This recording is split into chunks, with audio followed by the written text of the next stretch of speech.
La solitude n'est pas l'absence de compagnie, mais le moment où notre âme est libre de converser avec nous et nous aider à décider de nos vies.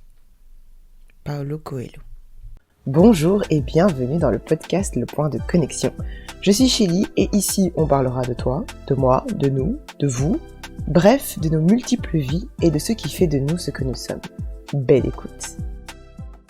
Hello tout le monde, bienvenue dans un nouvel épisode de Point de Connexion. J'espère que vous allez bien, j'espère que tu vas bien, que tu es installé pour écouter cet épisode dans lequel on va parler de moments seuls, parce que je suis là à enregistrer pour une fois, je sais pas si c'est la première fois, mais j'enregistre dans mon lit parce que j'avais besoin d'un moment cocooning. Il fait présentement dégueulasse. On est au printemps, mais il faut pas oublier qu'on est en Belgique, enfin en tout cas que moi je suis en Belgique, et qu'il fait un peu dégueu. Donc je me suis mis pour enregistrer dans mon lit, pas dans mon bureau. Et je sais que normalement le lit c'est pas là où on travaille, mais là je sais très bien que Point de Connexion c'est du travail, mais pas vraiment. C'est quand même un moment un peu cocooning quoi.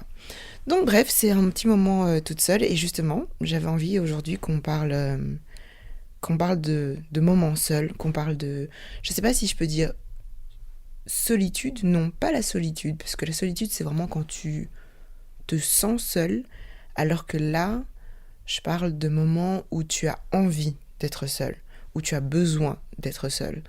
Parce que c'est un épisode, en fait, de base, c'est pas du tout l'épisode que je devais faire, mais c'est un épisode qui m'est venu la semaine dernière, ou la semaine d'avant, je ne sais plus.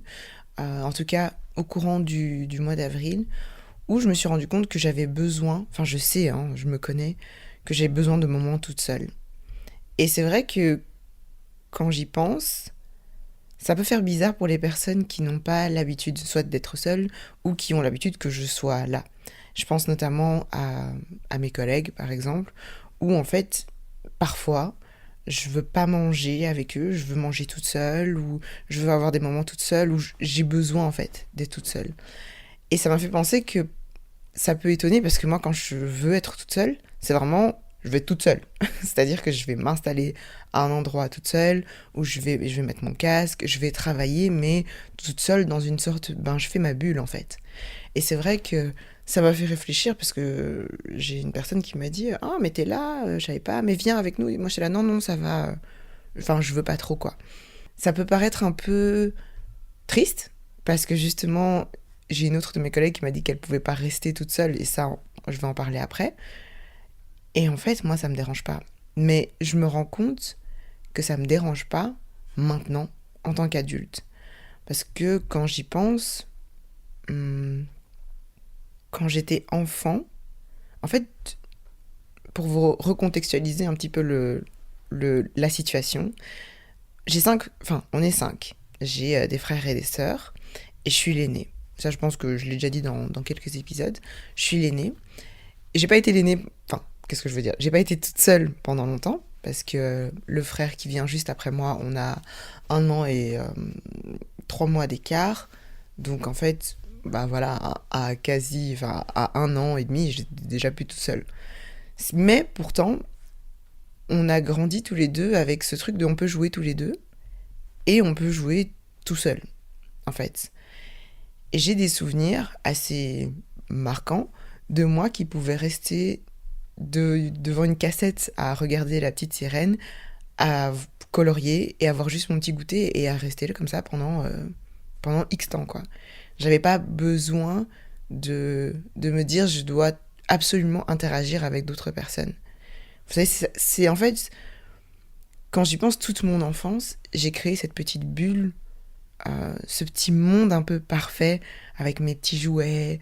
Enfin, à l'époque, c'était juste mes jouets, mes Barbie, enfin voilà, tous mes petits jouets, des jouets d'enfant, quoi, que tu as. Et, et j'étais très bien comme ça. J'étais très bien, mais j'étais bien aussi quand je jouais avec mon frère. Et puis, par la suite, quand est venu mon autre frère 5 ans plus tard, oui, je jouais aussi avec lui, mais j'avais aussi toujours besoin de moments toute seule.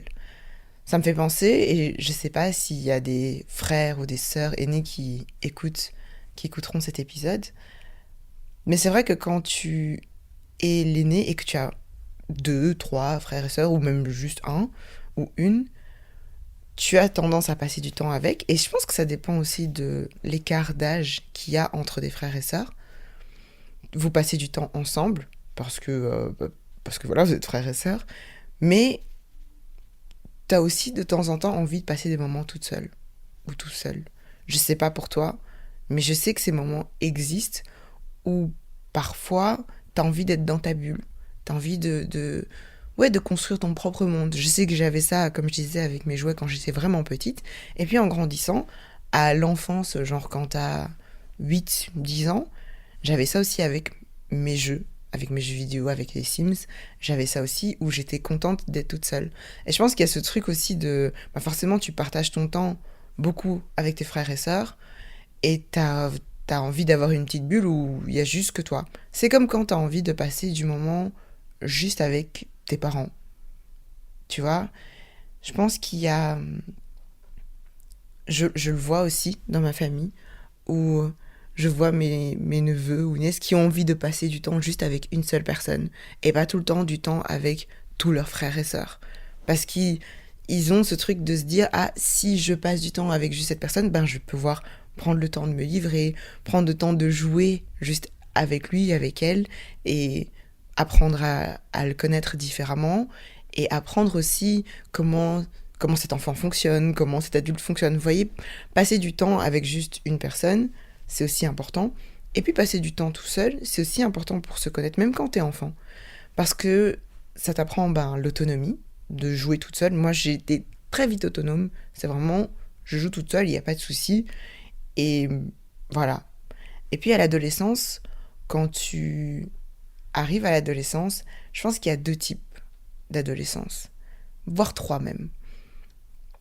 T'as l'adolescence où tu es un enfant solitaire, disons. Tu aimes bien rester dans ton univers, tu aimes bien rester dans ton petit monde. Et cette solitude, elle est soit choisie, donc tu choisis. C'est un peu le cliché, vous savez, de l'enfant qui a ses petits livres et qui reste dans son coin et qui fait ses trucs. Ça peut être un choix. Et j'ai l'impression que on a tendance à montrer le fait d'être seul comme quelque chose de mal, parce qu'on est des êtres sociaux, c'est vrai. On est des animaux sociaux, donc on se dit, ah, mais si t'es seul, ça va pas. Mais parfois, tu as des adolescents qui ont envie d'être seuls à X moments, parce que de toute façon, en classe, on est tous ensemble. On est tout le temps, en classe avec d'autres gens, donc on passe notre temps avec d'autres gens. Et en même temps, t'as cet adolescent-là qui veut rester tout seul, ou l'autre version, c'est comment dire, ouais, on le bully et il reste tout seul. Il ou elle reste tout seul. Et ça, bon, j'avoue que c'est beaucoup plus triste quand c'est forcé et quand, pour X, Y raison, euh, tu es forcé d'être seul parce que d'autres personnes... Enfin bref, on va pas parler de harcèlement parce que je trouve que c'est extrêmement grave, même si on pourrait en parler, et s'il y a des personnes qui veulent en parler, elles sont les bienvenues. Mais j'ai jamais aimé le fait d'harceler un enfant, un adulte, peu importe, pour qu'il se retrouve tout seul ou qu'il ait ce mal-être-là. Soit.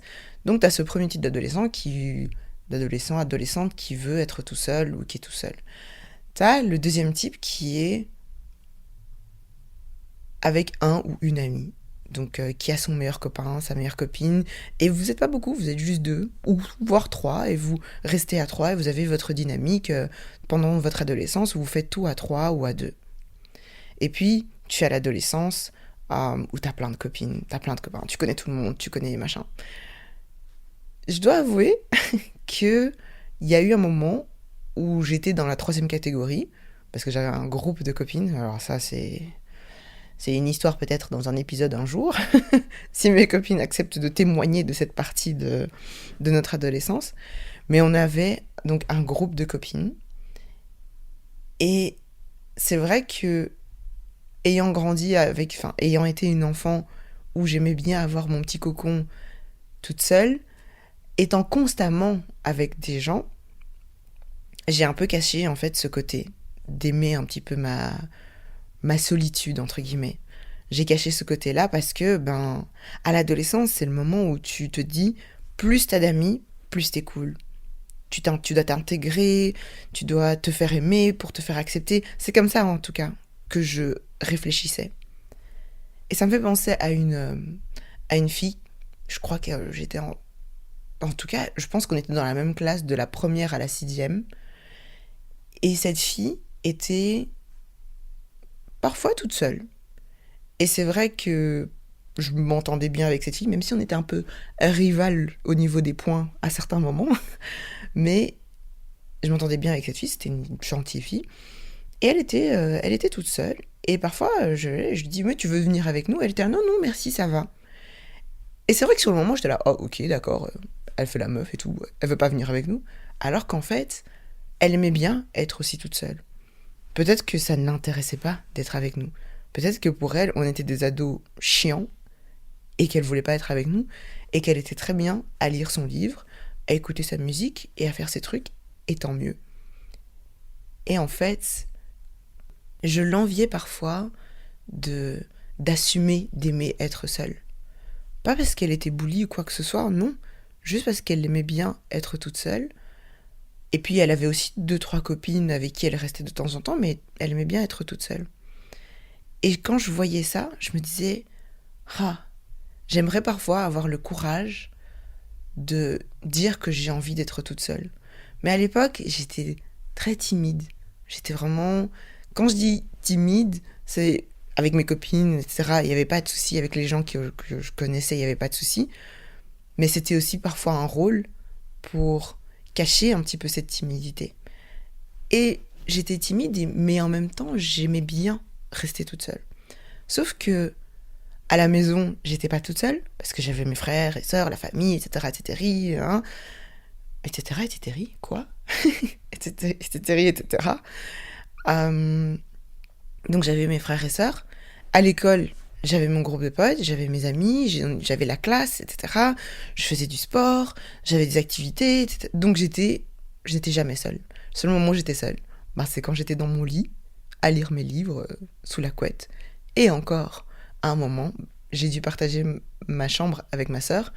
Donc je n'ai jamais, depuis l'âge de 1 an et demi, été toute seule. J'ai toujours eu des frères et sœurs, etc. Et ce sont mes meilleurs amis aujourd'hui, attention. Mais c'est vrai que à l'adolescence, au moment où tu veux être 100% toi-même, et en même temps tu veux être intégré pour pas te retrouver... Quand je dis seule, c'est pour pas te retrouver seule par dépit, pas par choix, mais parce que t'es toute seule parce que personne t'aime, parce que tu t'es pas intégrée ou j'en sais rien. Et ça, je trouvais ça triste. Et en même temps, il y avait une partie de moi qui voulait être toute seule. Et ouais, l'adolescence, c'est vraiment cette période-là. C'est vraiment où tu te cherches, voilà, tu t'intègres, tu essayes, voilà. Et puis vient l'âge adulte. Et l'âge adulte, je pense que tu peux être encore un peu fake sur les bords, un peu fausse au début de l'université, si tu fais l'université, si tu vas en autre école, peu importe, parce que tu te dis, je dois continuer à m'intégrer. En plus, là maintenant, je dois m'intégrer dans un nouvel environnement, dans un nouveau groupe, là où tu as passé 6 ans avec les mêmes personnes, là tu dois passer à un autre stade, vous êtes adulte, qu'est-ce qu'on fait? Est-ce que je suis 100% moi-même? Est-ce que je suis moi, mais un petit peu, pas trop, enfin voilà. Et tu vois un petit peu comment tu dois t'intégrer. Ça, c'est l'université. Et au fur et à mesure, tu découvres... en fait, je dis l'université, mais juste tout simplement l'âge adulte. Tu te découvres, tu te rencontres un petit peu. Et tu te rends compte qu'il y a pas mal de choses qui font partie de ta personnalité, qui font partie de ton caractère, où tu te dis, en fait, quand je suis toute seule, il y a différents sentiments, différents ressentis qui émergent à la surface. Et à ce moment-là, je pense que c'est là que tu te rends compte que être tout seul ou être toute seule, ça éveille certaines choses en toi. Moi, je me suis rendu compte que il y a des choses, en fait, des blessures qui, en fait, devaient être guéries. Des blessures de mon enfance que je devais guérir. des choses que je devais gérer maintenant en tant qu'adulte, parce que quand t'es enfant, t'as pas nécessairement la maturité, et ben, généralement tes blessures elles arrivent pendant l'enfance, l'adolescence, et puis elles se révèlent quand t'es adulte.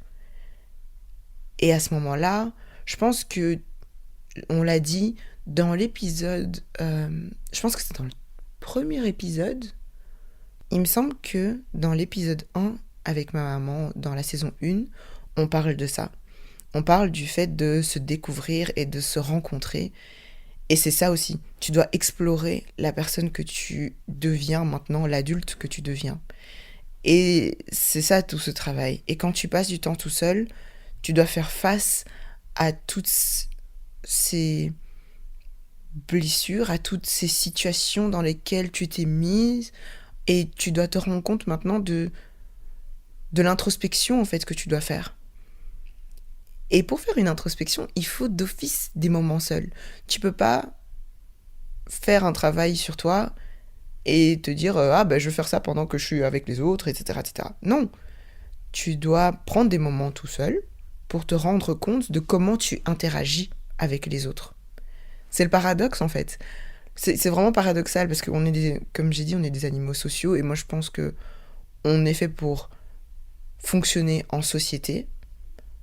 C'est vrai qu'aujourd'hui, avec je mets des guillemets dessus, le développement personnel, on te dit oui, toi. Pour être honnête, je crois pas trop à ça. Je pense pas qu'il y ait de développement personnel, juste. Il y a un développement de toi dans la société dans laquelle tu vis, avec différentes valeurs, dans le fonctionnement dans lequel tu vis.